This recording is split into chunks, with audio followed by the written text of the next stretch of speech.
अच्छी तरह सुनिए, धमाका है ये।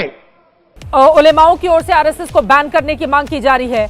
आप लोगों की ओर से बार बार आरएसएस पर कटाक्ष किया जाता है। आरएसएस ने ऐसा क्या किया है कि आरएसएस को बैन कर दिया जाना चाहिए इस देश से? जो आपने आरएसएस की बैन की बात की, आरएसएस को बैन तो यहाँ से सरदार पटेल जी ने किया था।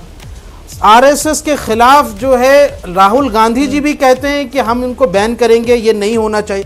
कई हिंदू लीडर जो सेकुलर पार्टियों में हैं वो आज भी आरएसएस के खिलाफ कहते हैं। ये हमारा कोई नया तो नहीं है भाई। यहां से जब आपके यहाँ पे देश विरोधी गतिविधियां होगी, झंडे आप नहीं फहराएंगे, जनमन के खिलाफ आप रहे और देश को कम्युनल यहाँ से माहौल बनाएंगे, तो कहीं ना कहीं मांग तो उठेगी ना चित्रा जी। शोएब जमई जी, हाँ, और इसमें हमारा क्या रोल है? फहराते हैं आरएसएस के लोग और सालों से झंडा फहराते हैं। मैं पूछ रही हूँ बैन क्यों करना? वो झंडा नहीं फहराते रहे थे इतिहास में, इसलिए आरएसएस को आज बैन कर दो।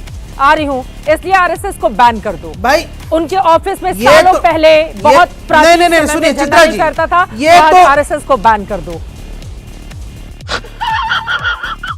देखिए Chitra ji, people representation act के तहत धर्म के नाम पे या जाति के नाम पे वोट मांगना इस देश में संविधान के अनुसार गलत है। ये खुलेआम किया जा रहा है, कॉल दिया जा रहा है और उसके बदले में अपनी मांगे रखी जा रही है। 17 पॉइंट में मांग भी रखी है इन लोगों ने, 10% आरक्षण भी चाहिए मुसलमान के लिए। कहाँ गया संविधान? संविधान कहाँ गया? संविधान उड़ गया संविधान। आज जब हम कह रहे हैं, हमने चुनाव आयोग में रिटर्न ये शिकायत दी है कि ये तो वोट जिहाद खुलेआम कर रहे हैं। खुलेआम सज्जाद नुमानी कह रहे हैं कि महाराष्ट्र निशाना नहीं है, दिल्ली निशाना, दिल्ली की सरकार गिरानी है। ऐसा कभी हुआ था इस देश में? ये क्या नाटक मचा दिया? मतलब बौखलाहट इस लेवल तक बढ़ गई है कि खुलेआम वोट जिहाद की अपील हो रही है मुसलमानों से।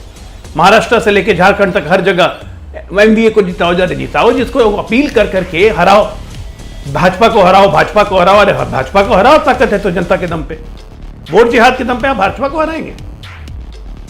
इसीलिए हमने ये शिकायत की है। और ये मामूली चीज, इसको आप मत समझिए। ये आप सोचिए कि किस तरह की मानसिकता को बढ़ावा दिया जा रहा है कि हम किसके खिलाफ हैं, हम किसके खिलाफ हैं। हम अगर मुसलमानों को एक रखना है तो मुसलमान किसके खिलाफ होगा? नाइस। उनको तो पता है कि हवा की बयार किधर बह रही है। वो देख रहे हैं कि भारतीय जनता पार्टी अकेले अपने दम पर कहीं बहुमत नहीं आ जाए। डर इस बात का है, और ये सारे उलेमाओं को भी डर इसी बात का है कि कहीं अकेले अपने दम पे बहुमत नहीं आ जाए। हम किस बात पे चुनाव पे लड़ने जा रहे हैं? हमने तो जो पिछले 2.5 साल में किया है, डबल इंजन की सरकार ने जो किया, उसके काम पे जा रहे हैं लड़ने के लिए। हम कह रहे हैं कि बटोगे तो कटोगे। कांग्रेस में तो कोई नेता ही नहीं है। उद्धव ठाकरे को अपनी चिंता पड़ी हुई है, बेटे की चिंता पड़ी हुई है। इनका पास है कौन? स्टेट की चिंता कब करेंगे?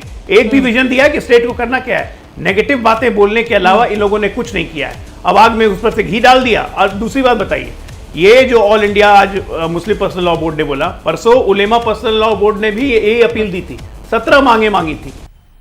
मजा आया, और मैं ये जो मजा है हिंदुस्तान के हर व्यक्ति को देना चाहता हूं।